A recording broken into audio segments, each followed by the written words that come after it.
Euzu billahi mineşşeytanirracim. Bismillahirrahmanirrahim. Elhamdülillah ve salatu ve selamu ala Resulillah. Değerli arkadaşlar, Kemal Paşazade tefsirinden 12. dersimizi yapmak üzere birlikteyiz. Geçen dersimizde tam olarak Bakara suresinden ulaike ala huden min rabbihim ve ulaike humul muflihun ayetini işliyorduk. Ala huden kaydında kalmıştık. Ala huden ifadesinde kalmıştık. Kaldığımız yerden okumaya devam ediyoruz. Ala huden meselun li temekkunihim minel huda şubbihat haluhum bihali men i'tala şey'a ve rakibehu.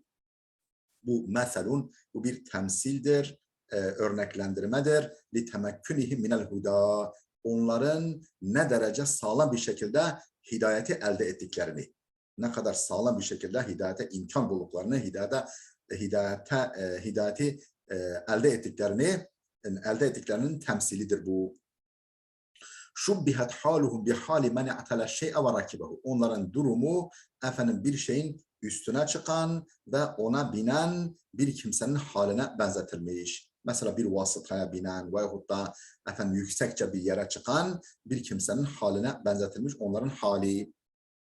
Sanki burada hidayet sanki böyle bir vasıtaya binilecek bir vasıtaya benzetilmiş, bir ata veya bir rahvan hacin devesine vesaire veyahut da bir yüksek tepeye benzetilmiş. Onlar o hidayetin üzerindedirler. Tam hakimdirler. Ve nekkara huden liyufida darben mubhemen la yublagu kunhuhu. Huden kelimesi nekre getirildi. Yani tenvinli eliflamsı getirildi. Liyufida darben mubhemen la yublagu kunhuhu. Yani mahiyetine, hakikatine erişilmez, müphem bir çeşidi olduğunu ifade etsin diye. Yani öyle bir hidayet ki akıl sır ermez. Hakikatine erişilmez. Künhüne vakıf olunmaz. Gizemli bir çeşit hidayet anlamında. Nahve şunun gibi لَقَدْ وَقَعْتُ عَلَى لَحْمٍ ben büyük bir et parçasına rastladım. Ala lahmin yani bir ete ki nasıl et? لَقَدْ وَقَعْتُ عَلَى لَحْمٍ aslında لَقَدْ وَقَعَتْ عَلَى لَحْمٍ yani bu bir kuş için yani kuş büyük bir et parçasına konmuştur.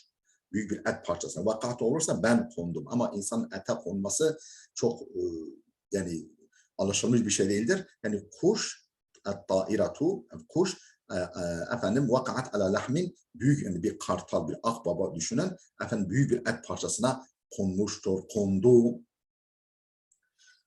Ve ma'na kevnihim alel huda alel huda yani hidayet üzere olmalarının manası temessukuhum bi mucebid delaili delillerin gereğine sımsıkı sarılmalarıdır.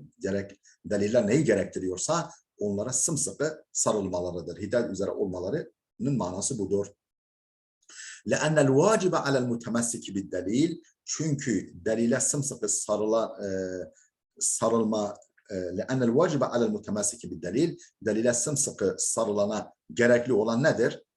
Delile sımsıkı sarılı olan kimseye de gerekli olan en yedûme alâ zâlike buna devam etmesidir. Yani delile sımsıkı sarılan kişi artık o delili elinden bırakmaz. Yani ona gerekli olan odur. فَكَأَنَّهُ تَعَالَى لَمَّا مَدَحَهُمْ بِالْا۪يمَانِ Allah Teala sanki imanla onları övünce yani mümin olmakla onları övünce neye iman etmekle bima enzelallahu aleyhi evvelen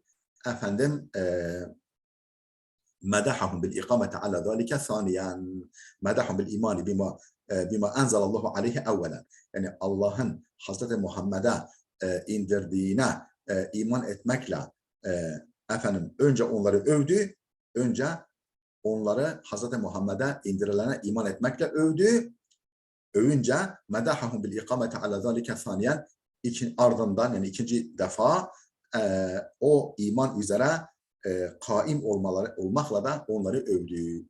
Yani ardından ikinci bir kez medahahum bil ikamete ala zalike bunun üzerine bunun üzerinde durmalarıyla da onları övdü. Yani elden bırakmamakla, bu imanı elden bırakmamakla da ona sımsıkı sarılmakla da onları övdü. Min Rabbihim, ala huden min Rabbihim, Rablarından bir hidayet. Binefil kesbi, yani kendi emekleri olmaksızın, kendi katkıları olmaksızın, binefil kesbi, yani direkt Rablarından, kendileri terbiye eden, geliştiren, kemale erdiren Allah'tan.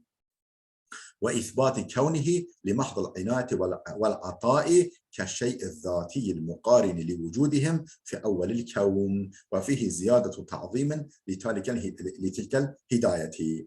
Yani yani kesbleri, bir katkıları, bir çabaları söz konusu olmaksızın, bir katkıları söz konusu olmaksızın ve isbati kevnihi li mahdal inati vel atai, ve bu hidayetin halis, katıksız bir şekilde, halis bir şekilde Allah'ın inayet ve ihsanıyla olduğunu belirtmekle böyle söylüyor.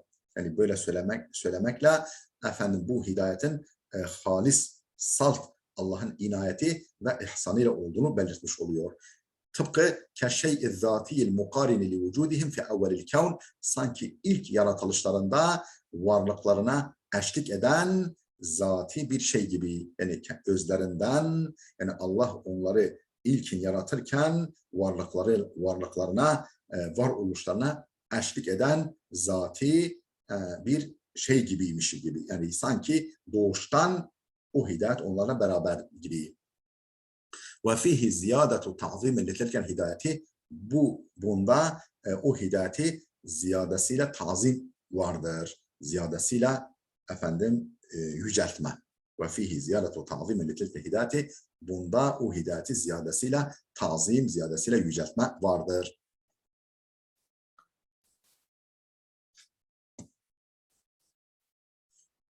Ve idafetul Rabbi ileyhim litteşrifi. Yani min Rabbihim derken Rab kelimesinin onlara muzaf kılınması onları teşrif içindir. Yani onları onura etmek içindir. Onları onurlandırmak içindir. فَكَمَا تُفِيدُ اِضَافَةُ الْعَبْدِ اِلَيْهِ تَعَالَى تَشْرِفَهُ, kulun Allah'a izafeti, kulun teşrifini, yani onura edilmesini ifade ettiği gibi, yani mesela Abdullah, işte Abdurrahman, ondan sonra min Rabbihim, yani kulun Allah'a izafeti, kulu teşrif ettiği gibi, onura ettiği gibi فَكَذَٰلِكَ اِضَافَتُهُ تَعَالَى اِلَيْهِ تُفِيدُهُ. Rabbin onlara izafeti de yine kulu teşriftir. Yine kulu teşrif etmeyi ifade eder. Rablarından, yani onların Rabbi. Allah herkesi kul olarak kabul etmiyor. Onların Rabbi. Demek ki bu yine o Rab kelimesi onlara izafeti neyi ifade ediyor? Onların teşrifini ifade ediyor. Onura edilmesini ifade ediyor. بَذَّٰلِكَ اَقْوَ اِفَادَةً لَهُ, hatta bu teşrifi daha fazla ifade etmektedir. Daha güçlü ifade etmektedir. بَذَّٰلِكَ اَقْوَ اِفَادَةً لَهُ, bu ifade bakımından, yani teşrifi ifade bakımından öbüründen daha güçlüdür. وَاُولَٰئِكَ وَاُولَٰئِكَ هُمُ الْمُفْلِحُونَ diyecek ya, وَاُولَٰئِكَ اَعَادَ اسْمَ الْاِشَارَةِ تنبيها على أن المقتضي للفلاح أيضا هو اتصافهم بتلك الصفات وأن كل واحدة من الأثرتين لهم بالاستقلال والانفراد. أولئك على هدى من ربهم وأولئك هم المفلحون. Bu ulaike'yi Allah aade, tekrar etti. İsmel işareti, ulaike ismi işaretini Allah tekrar etti. Tembihen, şuna dikkat çekmek için, ala ennel muhtadiye lil felahi eyda, o felahlarını, murada ermelerini gerektiren şey, huve ittisafuhum bitilke safat, o niteliklerle nitelenmiş olmalarıdır. O nitelikleri taşıp yukarıda sayılan işte namaz kılmak, zekat vermek, rızık olarak verilenden harcamak, ondan sonra gaybe iman etmek falan. Bu ayda huve ittisafun bitilke sıfatı, o sıfatlarla, o niteliklerle nitelenmiş olmalarıdır.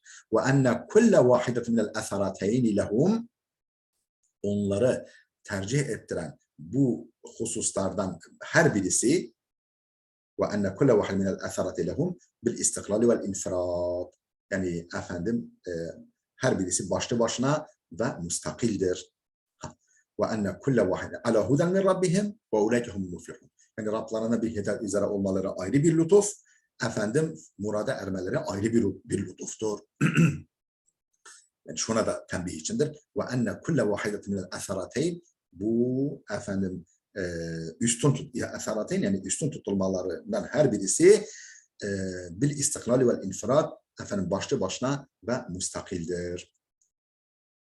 Yani başlı başına bir nimet. Rablarına gelen bir hidayet üzere olmaları ve murada ermeleri, la bi tebaiyeti ihdahum lil ukhra, yoksa birisinin diğerine tabi olmasıyla değil. Birisi diğerine böyle tabi olması, onun böyle adeta sığıntı gibi durmasıyla değil. وَلَوْ اِنْفَرَدَتْ اِحْدَهُمَا لَكَفَتْ فِي تَفَوُّقِهِمْ بِالْكَمَالِ وَاِنَافَتِهِمْ عَلَى غَيْرِهِمْ. Öyle ki وَلَوْ اِنْفَرَدَتْ اِحْدَهُمَا, bunlardan bir tanesi bile olsaydı lekefet, yeterli olurdu. Fi tefevvukihim bil kemal, kemalla üstün olmaları, yani mükemmellikle, kemalla üstün olmaları ve inafetihim ala gayrihim, başkalarından efendim ve inafetihim, başkalarından daha değerli, kemalla üstün olmaları konusunda yeterli olurdu. Yani hidayet üzerine olmak, Rablarına bir hidayet üzerine olmak ayrı bir, yani başlı başına bir ayrıcalık, murada ermek başlı başına bir ayrıcalıktır. Efendim her birisi onların kemalla tefavvuklarını, üstün oluşları için kafidir ve başkalarından daha değerli olmaları bakımından kafidir. وتوسيط العاطف لتناسبهما في الوجود حيث كان أحدهما علة للآخر وتغيرهما في المعنى المقصود. Peki niye? Ulaike ala huden min rabbihim, ulaike humul muflihun dememiş de ulaike ala huden min rabbihim ve ulaike humul muflihun. Yani arada harfe atıf gelmiş. Ve ulaike'deki orada vav gelmiş. İki cümleyi birbirine bağlayan. Ve tevsitul atifi, bu harfe atfın araya konulması, li tenasubihima fil vücud, efendim varlık bakımından, efendim yani hidayet üzere olmakla murada ermek, varlık bakımından birbiriyle uyumlu olmasındandır. Şöyle ki haythu öyle ki kana ahaduhuma alleten lil ahari, öyle ki birisi diğerinin gerekçesidir. Yani hidayet üzere olmak felaha ermenin gerekçesi, sebebidir. Haythu kana ahaduhuma alleten lil ahari. O kadar varlık bakımından birbirler uyumludurlar ki birisi diğerinin illeti, gerekçesidir. Ve tagayyurihima fil ma'nel maksud. Ama amaçlanan manada, hedeflenen manada birbirinden farklıdırlar. Yani hidayet üzere olmak ile murada ermek, efendim maksud bakımından farklıdırlar. Sonuç itibariyle farklıdırlar.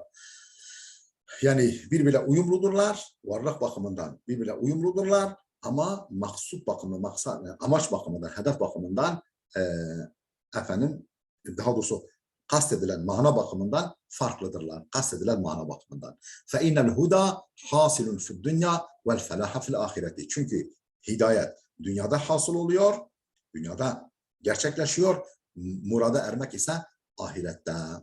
فَالْجُمْلَتَانِ مُتَوَسِّطَتَانِ بَيْنَ كَمَالِ الْاِتِّصَالِ وَكَمَالِ الْاِنْقِطَاعِ. İki cümle kemal-i ittisal, yani belagattaki kemal-i ittisal ve kemal-i inkıta arasında orta bir çizgidedir. Yani tam bir efendim ne diyelim, irtibat, ittisal, tam bir irtibat, bağlantılı olma ve tam bir kopukluk arasında, yani mana bakımından farklı ama varlıkta sanki birbiriyle uyumlu.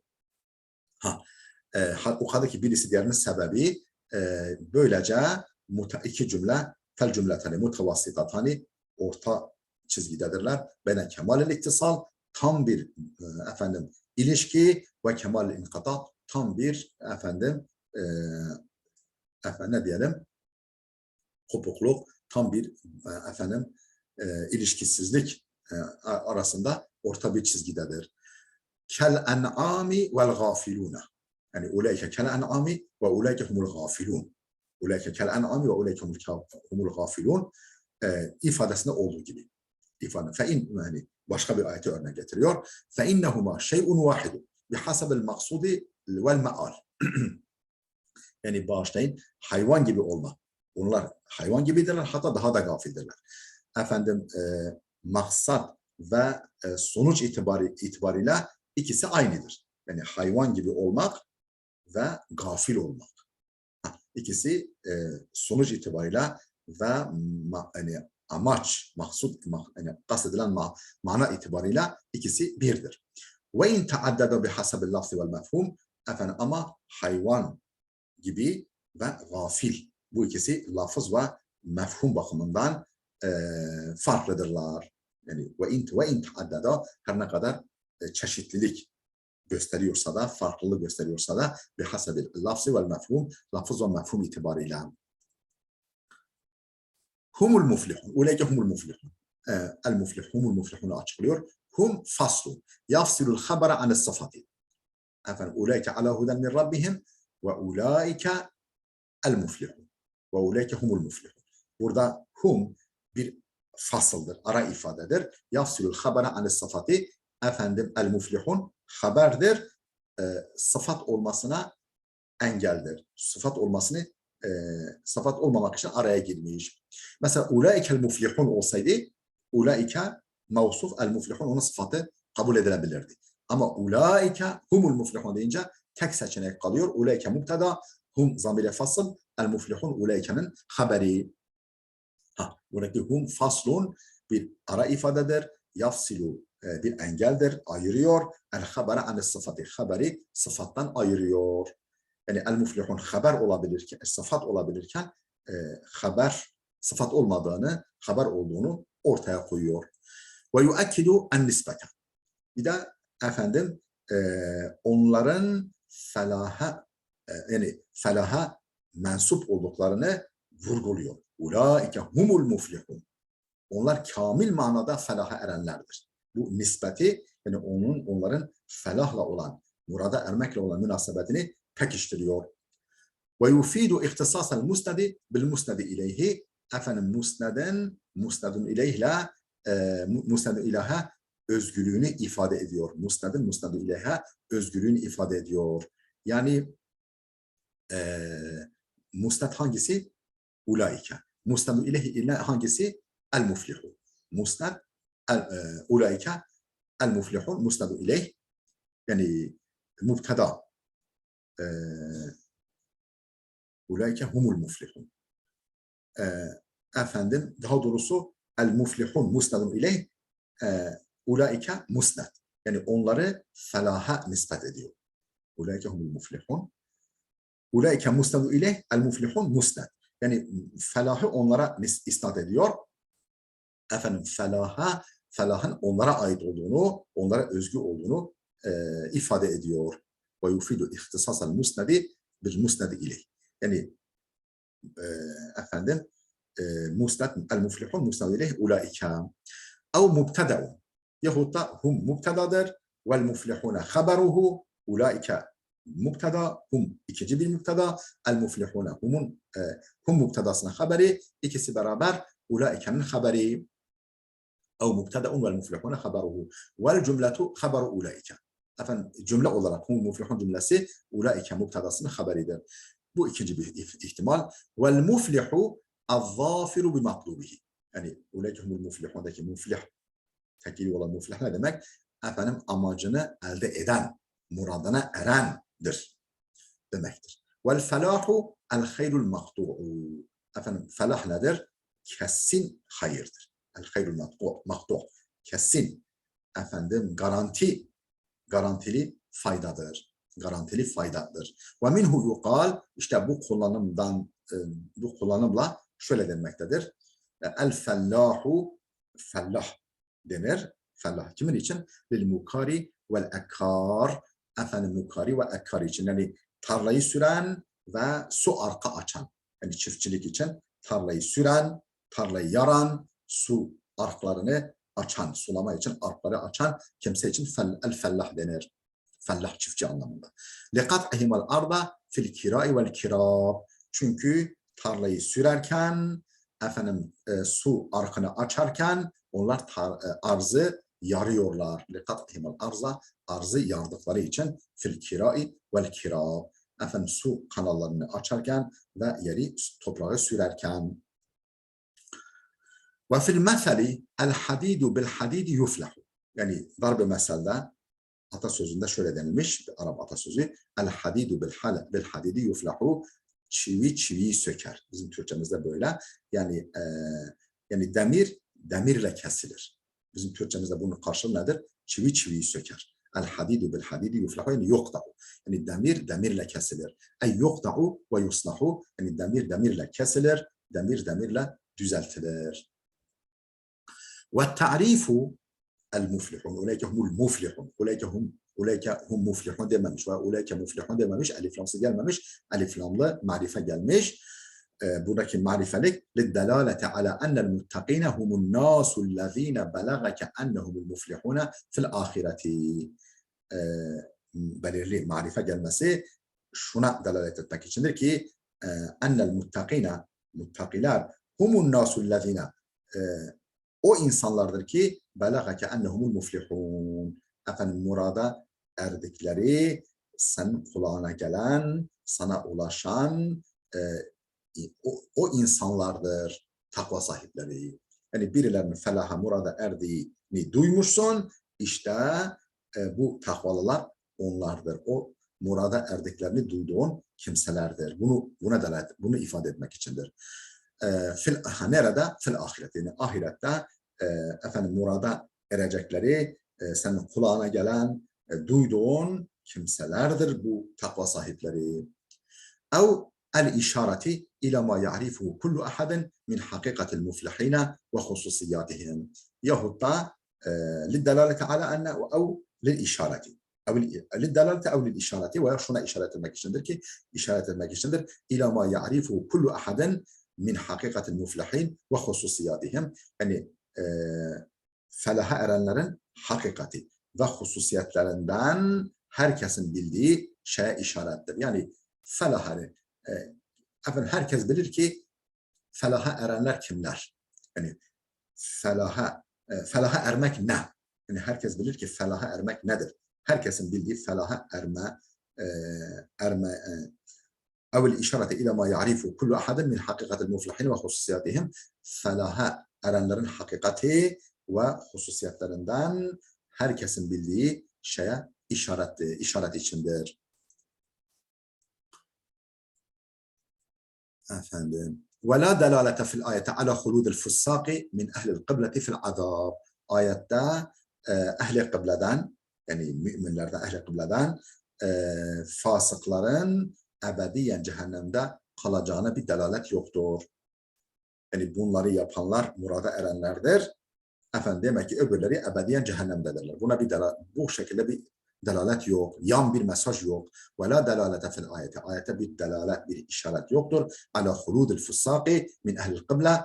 Ehl-i kıbleden günahkar, yani büyük günah işleyenlerin fil azabı, ebediyen azapta kalacağına bir işaret yoktur. Niçin? لأن الفائز بمطلوبه في الآخرة من زحزح عن النار وأدخل الجنة. Çünkü ahirette efendim muradına erenler, efendim arzu ettiklerini elde edenler, ahirette arzu ettiklerini elde edenler kimlerdir? Men zuhziha anin nar, ateşten, cehennemden uzak tutulan ve udkhilel cennete, ve cennete yerleştirilenlerdir. Yani murada erenler, efendim aradıklarını bulanlar, elde edenler bunlardır. Fel muazzabu bin nar ve in lem yuhallet fiha gayru muflihin. Cehennemde azap görenler, yani bir miktarda, bir süreliğine de olsa cehennemde azap görenler, ve in lem yuhallet fiha, orada ebedi kalmasa bile gayru muflihin, efendim felaha murada ermiş değillerdir. Efendim muflih değillerdir, felaha ermiş değillerdir. Naam, evet. Lev qila inne fiha delaleten ala ennel fasika bel tariku salati ve in kana taiben la budde lehu minel azab. Lev qila şayet denilse inne fil ayet delaleten. Ayette şöyle bir delalet var. Ayette delalet var ala ennel fasika, fasık bel tarikus salati, hatta namazı terk eden, yani böyle fasık, tam günahkar değil de namazı terk eden, hatta namazı terk eden ve inkâne taiben, tevbe de ise labudde lehu minel azab, efendim azabı kaçınılmazdır. Azap görmesi kaçınılmazdır. Efendim ayette buna delalet vardır. Eğer dense lahtice fi cevabihi ile en yukal, ona cevaben şöyle deme ihtiyacı duyulur. Lahtice ihtiyaç hasıl olur, ihtiyaç duyulur. Fi cevabihi, ona cevap verme konusunda ile en yukal şöyle demeye ihtiyaç duyulur. Ennel murade bil muflihin, ayete geçen el muflihundan murad el kamilune fil felah. Yani bunlar felaha ermişler ama kamil manada felaha erenler onlardır. Yani namazı kılan, zekatı veren, gaybe iman eden falan. Yani onlar bak el muflihun. Yani zaten elif lamlı gelmesi kamil manada felaha eren anlamını ifade etmek içindir. Yani onlara cevaben şöyle demeye ihtiyaç duyulur. İnnel murade bil muflihin. Tırnak işte el muflihin el murad el kamilune fil felah. Efendim murada ermede kamil olanlardır. Yani kamil manada, eksiksiz biçimde, mükemmel manada murada erenlerdir. Buradaki muflihundan murad. 6. ayete geldik. İnnellezîne keferû sevâun aleyhim enzertehum em lem tunzirhum la yu'minûn. O inkar edenler var ya, innellezîne keferû, hiç şüphesiz sevâun aleyhim, onlar için, onlar açısından eşittir. Enzertehum, onları uyarmanda, onları uyarsan da, em lem tunzirhum, uyarmasan da onlar açısından eşittir. La yu'minûne, onlar iman etmezler.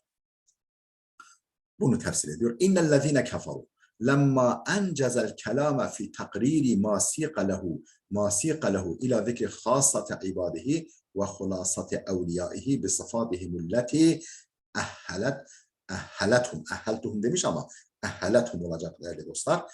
Ehhelethum lil huda vel felah. قف على أثره بذكر أضداده وهم العتاة المردة من الكفار المطبوع على قلوبهم بحيث لا ينجع فيهم الهدى ولا يجري إليهم اللطف والدعوة والإنذار. Yani iki ayet arasındaki bağlantıya dikkat çekiyor. Lemma encezel kelame fi takriri ma siqa lehu, yani ayetin kendisi için sevk edildiği gerçeği zihinlere efendim lemma encezel kelame fi takriri ma siqa lehu ila, yani kelamın sevk edildiğini, yani kelamın sevk edildiği amacı zihinlere nakşetmeyi gerçekleştirince, enceze gerçekleştirince, el kelama söz etmeyi gerçekleştirince, ne konudaki sözü fi takriri ma siqa lehu, o kelamın sevk ediliş amacını gerçekleştirince. Değerli dostlar, burada kelamın sevk edildiği amaç nedir? Kur'an'ın yüceliği, Kur'an'ın tam bir hidayet oluşu. Efendim ondan sonra müminlerden, muttakilerden bahsetmesi, efendim yani Kur'an'ın mükemmel bir rehber, özellikle onlara yol gösterici olması açısındandır. Yani burada ana konu, ana motif Kur'an'dır. Kur'an-ı Kerim'in şüphe götürmediğidir. ذَٰلِكَ الْكِتَابُ لَا رَيْبَ ف۪يهِ هُدًا لِلْمُتَّقِينَ. O muttakiler, ondan sonra gaybe iman eden onlar, efendim yani yani Kur'an'dan sonra gelen tali konulardır. İkincil konulardır. İnnellezîne keferû lemma encezel kelâme, sözü gerçekleştirince ne konudaki fi takriri ma siqa lehu, efendim ma siqa lehul kelam, yani kelamın sevk edildiği amacı zihinlere yerleştirme konusunda kelamı gerçekleştirince, yani sözünü söyleyince ila zikri hasate ibadihi, neye geçiş yaptı? İla zikri hasate ibadihi ve hulasate evliyaihi, efendim has kullarını zikretmeye ve efendim ve hulasate evliyaihi bi sıfatihim allati ehhelatuhum lil huda vel felah, efendim hidayete ve felaha kendilerini ehil kılan, hidayete ve felaha, murada ermeye kendilerini ehil kılan sıfatlarıyla efendim dostlarını hulasa bir biçimde, öz bir biçimde zikretmeye geçiş yaptı. Yani önce kelamın sevk edildiği amacı zihinlere nakşetti ki Kur'an-ı Kerim'in hidayet oluşudur, şüphe götürmediğidir, kelamullah olduğudur. Bunu iyice gerçekleştirdikten sonra ne ila zikri hassata ibadihi. Has kullarını belirtmeye ve hulasate evliyaihi bi sıfatihimul lati ehhelethumul huda vel felah, hidayet ve felaha kendilerini ehil kılan nitelikleriyle evliyalarını hulasa öz bir biçimde belirtmeye geçiş yaptı. Kaffa ala eserihi, hemen ardınca da yer verdi bir zikri addadihi, zıtlarını belirtmeye yer verdi. Zıtları ne? İnnellezine kafaru, kafirler. Yani müminler, muttakilerden bahsetti. Sonra onların zıtlarından bahsetmeyi getirdi. Kaffa peşinden getirdi. Ala eferihi, kaffa getirdi. Ala eferi izinden, peşinden getirdi. Neyi? Bir zikri addadihim, zıtlarını belirtmeye, zıtlarını anmaya sözü getirdi ki وَهُمُ الْعُتَاتُ الْمَرَدَةُ, inatçı serkeşlerdir. El-utatu, utatati, el-maradatu, inatçı serkeşlerdir. Yani iman etmezler. Uyarsan da uyarmasan da fark etmez. İnatçı serkeşlerdir. Minel kuffari el-matbu'a ala kulubihim, kalpleri mühürlenmiş kafirlerden azgın ve inatçı olanlara ki onlar bunlardır. Yani müminlerin zıddı olan bunlara yer verdiği, bunlardan bahsetti. Behaythu, öyle bir kalpleri mühürlenmiş, öyle bir inatçı ve öyle bir serkeştirler ki, behaythu öyle ki la yenca'u fihimul huda, rehberlik, hidayet onlarda kar etmiyor. La yenca'u, etkilemiyor, kar etmiyor fihim, onlar hakkında el-huda, hidayet. Ve la yecri ileyhim el-lutfu ve da'vetu vel-inzar, onlarda cereyan etmiyor, onlara doğru gitmiyor. El-lutfu, lütfu ilahi ve da've, yani nezaket, davet ve uyarı. Lütuf, yani nezaket, latafet, davet ve uyarı onlarda cereyan etmiyor. Onlar için la yecri ileyhim. Onlara doğru akmıyor. Onlara doğru gitmiyor. Çünkü perdeyi koymuyor. Kalpleri mühürlü. El-lutfu, lataf, nezaket ve da'vetu davet ve inzaru uyarı. Yani hiçbir şekilde etkilenmiyorlar. Bana mısın demiyorlar. Ve innema fasala beynehuma li tebayunihim fil garadi. Peki niye mesela ve innellezine keferu denmedi? Yani vasıl yapmadı, fasıl yaptı. Yani vasıl harfe atıf getirseydi. Fasıl harfe atıfsız. Belagat açısından bu böyle. Ve innema fasala beynehuma. Neden iki grubun arasını harfe atıfsızla fasıl yaptı? Ve innema fasala beynehuma, iki grubu faslı, yani arada harfe atıf getirmedi. Niçin? Li tebayunihima fil garad. Amaç bakımından farklı olduklarından, iki konu amaç bakımından farklı olduğundan. Şöyle ki fe innel ula siqat li beyan şe'nil kitap. Çünkü birinci konu kitabın şanını, durumunu beyan için getirilmişti. Birinci kesit.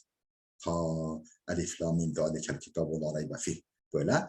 Fe innel ula siqat li beyan şe'nil kitap. Kitabın durumunu, şanını beyan için getirilmişti. Ve thaniyete innellezine keferu diye başlayan kısım ise sevkuha li şerhi temerrudihim ve inhimakihim fi'd-dalal.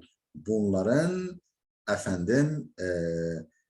inatçılıklarını ve dalaletteki saplantılarını, inatçılık ve dalaletteki saplantılarını açıklamak içindir bu ifadenin getirilişi, bu kısmın getirilişi. Dolayısıyla farklı konulardır. Farklı konular olduğu için yani kemale inkıta, tam bir bağlantısızlık vardır. Tam bir bağlantısızlık vardır. Onun için harfe atıf oraya konmadı. Ve te'kidu bi inna, innellezine keferudaki inne ile te'kid, li'ennel habara kad buliga fihi ve ullila bima asa en yustenkara ve yustabada. Çünkü haberde mübalağa edildi. Li'ennel habara kad buliga fihi. Yani mesela ne de innellezine keferu, sevaun. İnnenin haberi nedir? Sevaun. Mesela mustaviyetun demiyor. Mustaviyetun. İnnellezine keferu mustaviyetun aleyhim demedi. Sevaun dedi. Yani ismi fail getirmedi. Nastar getirdi. Dolayısıyla bu da bir mübalağadır. Yani bu efendim mana fazlalığı. Mana fazlalığıdır. Fe innel ula li'anel habara kad buliga fihi. Çünkü haberde efendim mübalağa edilmiş. Yani mana fazlalığını ifade eden mastar getirilmiş haberde. Ve ullile bima asa en yustankara ve yustab'ad. Efendim yadırganması ve akılla tutulması muhtemel olan şeyin şeyle gerekçelendirildi. Efendim sevaun aleyhim enzertuhum em lem tunzirhum la yu'minun ve ulila bima asa en yustankara ve yustab'ada. Ve ulila bima asa en yustankara ve yustab'ada. Gerekçelendirildiği neyle? Bima asa en yustankara ve yustab'ada. Yani yadırganması ve akla uzak tutulması muhtemel olan bir şeyle gerekçelendirildi. Yani la yu'minun. La yu'minunla gerekçelendirildi. Neden eşittir? Çünkü iman etmezler. Neden eşittir? Çünkü iman etmezler. Gerekçe bu. Ve ulile bima asa en yustankara ve yustabada. Mesela la yu'minun deseydi iman etmezler. Niçin? Çünkü sen onları uyarsan da uyarmasan da eşit. Dolayısıyla iman etmezler. Ve ulle bima asa en yustankara ve yustabada. Ve ta'rifu efendim ve ta'rifu lil işareti ila unasin ma'hudin sevaun aleyhim innellezine keferu. İnnellezine keferu. O kafirler. Ellezine ismi efendim isim mevsul ya. İsim mevsul da marifedir. Ve ta'rifu ellezine ile marife getirilmeleri lil işareti ila unasin ma'hudin. Yani malum, bilinen bir takım insanlara işaret içindir. Yani işaret edildiği içindir. Yani innellezine, yani o efendim inkarcılar, belli inkarcılar, yani mahhud, efendim zaten bilinen bir takım insanlara işaret olduğu içindir. İçin marife getirilmiş ellezine ile. Ahraca İbn Cerir ve gayruhu bi senedin sahih. İbn Cerir ve başka alimler sahih bir senetle nakletmişler. An İbn Abbas radıyallahu anhuma, İbn Abbas'tan nakletmişler ki ennel murada bihi, bu innellezine keferudan murad el kuffaru minel yahudi hasaten, özellikle Yahudi, yani Yahudilerden bir takım kafirlerdir. Bihi el kuffaru minel yahudi, özellikle Yahudilerden bir takım kafirlerden, belli bir takım kafirlerdendir, Medine Yahudilerinden. Ve huve zahiru bi qarineti ila'il mu'minine min ehlil kitab. Efendim, peki nereden biliyoruz? Ve huve zahiru, bu açıkça belli oluyor. Bir qarineti ila'il mu'minine min ehlil kitab. Efendim, ehli kitaptan müminlere yer verilmesinden sonra, yani ne diyor? Efendim, yu'minu bima unzileyke ve unzile min qablike. Yani ve huve zahir bir qarineti ila'il mu'minine min ehli kitab. Yani ehli kitaptan müminlere efendim o gaybe iman edenlerden sonra getirilmesinin karinesiyle, işaretiyle bu zahirdir. Çünkü önce ehli kitaptan bahsedildi. Yani mümin ehli kitaptan bahsedildi. Demek ki bunlar kafir ehli kitap. İnatçı, küfründe inatçı bir takım ehli kitap. Bunlar da ehli kitaptandır. Bu da bunu gösteriyor. Ve li'enne surata, bir de şöyle bir gerekçe var. İbn Abbas'ın bu sözünün doğruluğuna şöyle bir işaret, delil daha var. Ve li'enne surata medeniyetun, yine çünkü sure medenidir. Ve ekserul hitabi fiha lil yahud fil Medine, yani Medine'de hitabın çoğu Yahudileredir. Vel kufru bid-dammi vel fethi vel kufru vel kefru. Bid-dammi küfür vel fethi, fethayla kafir. Fil lugati, sözlükte, bu kelime sözlükte es-setru örtmektir. Örtmek manasındadır. Ve minhu, bu kullanımdandır. Ve minhu, bu kullanımdan dolayı summiye zari'u kafiren. Zari' yani çiftçiye kafir denmiş. Zari yani ziraat. Çünkü efendim tohumu örtüyor. Tohumun üstünü örtüyor. Tohumu gömüyor. Zaten فإنه يستر البذرة. Çünkü tohumu örtüyor. Ve nukila fi şer'i ila ademi kabuli ma ulima maci'ur Rasul aleyhisselamu bihi akden ev kavlan. Efendim peki dinde hangi manaya aktarılmış? Ve nukila fi şer'i dinde bu örtme manasında olan küfür kelimesi aktarılmış. İla ademi kabuli ma ulima maci'ur Rasul aleyhisselam bihi peygamberin getirdiği bilinen şeyi kabul etmemek. Peygamberin getirdiği bilinen. Peygamberin getirdiği bilinen şeyi kabul etmeme anlamına nakledilmiştir dinde. Akden ev kavlen. Yani bu ister efendim akit itibariyle olsun, ister söz itibariyle olsun. Ne demek akden? Yani fıtrat akden.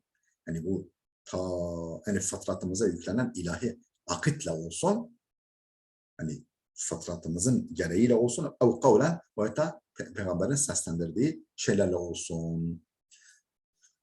Niçin? Lima fihi. Peki niye buna küfür denmiş?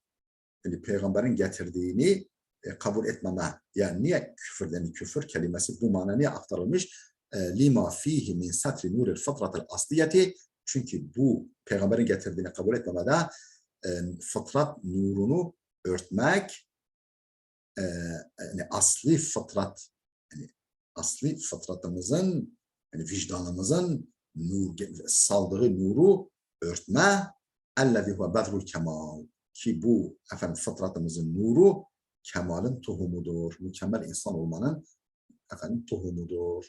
O geliştirilirse mükemmel insan oluruz. Yani vicdanımızı dejener etmesek, bozmasak, efendim o kavli belada Allah'a verdiğimiz sözü tutarsak, onu o ahdimizi bozmasak, efendim o bir tohum gibi bizi geliştirir, kemale erdirir. Lima fihi, çünkü küfürde var, peygamberin getirdiği kesin olarak bilinen şeyi kabul etmemekte var. Min satri nuril fıtratil asliyeti, asli fıtrat nurunu örtmek, ellezî huve bedrul kemal, o asli fıtrat ki o kemalin nurudur. Kemalin tohumudur. Hâze huvel kufrul mukabilu lil imanil munci. Bu kurtarıcı. Yani adamı ahirete, kişiyi ahirete kurtaran imanın mukabilidir bu küfür. Yani bu bizim bildiğimiz küfür. Yani imanın zıddı olan küfür bu. Hâze huvel kufru el mukabilu lil imanil munci. Yani kurtuluş vesilesi. Kurtarıcı olan imanın mukabili olan küfürdür bu. Bir de şöyle mesela ve emmel kufrul mukabilu lil imanı şer'i, şer'i imana mukabil, şer'i imanın alternatifi olan küfre gelince ellezî la budde fihi min ihtirazi minel ihtirazi an emarate ademi kabulü ma zukir, efendim yukarıda yani, zikredilen, belirtilen şeyleri kabul etmediğinin emarelerinden sakınılması gereken şer'i imanın mukabili. Yani şer'i iman nedir? Efendim yukarıda zikredilen peygamberin getirdiği belirtilen şeyleri kabul etmemekten sakınmaktır. İşte bunun alternatifi olan küfür ve emmel küfrul mukabilu lil imanı şer'i, şer'i imana alternatif, şer'i imana zıt olan küfür ise o şer'i iman ki ellezî la budde fihi minel ihtirazi an emarate ademe kabulü ma zukir. Yukarıda zikredilenlerin kabul edilmediğinin emarelerinden sakınılmasını gerekli kılan şer'i imana zıt olan küfre gelince feyekfi fi tahakkukihi, efendim bu küfrün gerçekleşmesi için yeterlidir. Vücudu ihda tilkel emarat, o emarelerden birisinin varlığı. O emarenin birisinin varlığı. Mesela diyelim ki tamam Allah'a inandım diyor, kelime-i şehadet ediyor ama mesela namazı küçümsüyor. Veya efendim içki de niye günah mesela? Yani bu ne? Bu bir takım emarelerdir, ipuçlarıdır yani. Efendim sakınılması gereken emarelerden فيه من الاحتراز عن أمارات عدم قبول ما ذكر فيه فيكفي التحقق böyle bir küfrün tahakkuku için yeterlidir. Vücudu ihda tilkel emarat o emaralardan birisinin varlığı gerekli yeterlidir. Efendim vel ihbaru bilafzil madi vel ihbaru bilafzil madi innellezine keferu innellezine yekfuruna demiyor da innellezine keferu diyor. Efendim mazi lafzıyla haber verilmesi, bu durumun mazi, geçmiş zaman kalıbıyla, kipiyle haber verilmesi, nazaran ila halil muhatab, muhatabın, bugünkü muhatabın haline bakaraktır. Bugünkü muhatabın haline bakarak, halini gözüne bulunduracaktır.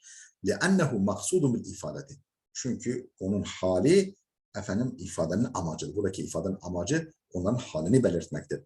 وَالْمُتَكَلِّمُ لَيْسَ بِزَمَانِيٍّ Efendim, ama konuşan Allah ise efendim zamanla, herhangi bir zamanla sınırlı değildir. Yani zaman altına girmez. Vel mutekellim Allah ise leyse bir zamaniyen bir zamana bağlı değildir, bir zamana ait değildir, zaman üstüdür. Fela yahtelifu ihbaru bihasabi delaletiha alel azminete selafeti nazaran ileyhi, nazaran ilel mutekellim. Yani mutekellime bakarak, mutekellime göre فلا يختلف إخبار بحسب دلالته على الأزمة ثلاثة üç zamana delaleti açısından ihbar değişmez nazaran ilahi mutekellime göre. Yani mutekellime göre o mazi de kullansa yine tüm zamanlardır. Efendim gelecek de kullansa yine aynı. Geçmişte bahsediyor yine aynı. Yani فلا يختلف الإخبار nazaran ilahi, nazaran ilel mutekellim. Yani Allah'a nazaran, Allah'a bakarak, Allah'ı gözüne bulundurarak efendim niçin? Bihasebi delate ala azmeti felafeti üç zamandan birine delaleti açısından ihbaren yani bir gerçeği haber verme, ihbar değişmez. Nazaran ileyhi Allah'a nazaran, Allah'a bakarak. Değerli dostlar, efendim videomuz oldukça uzadı. Efendim burada duralım. Gelecek dersimize kadar Allah'a emanet olun.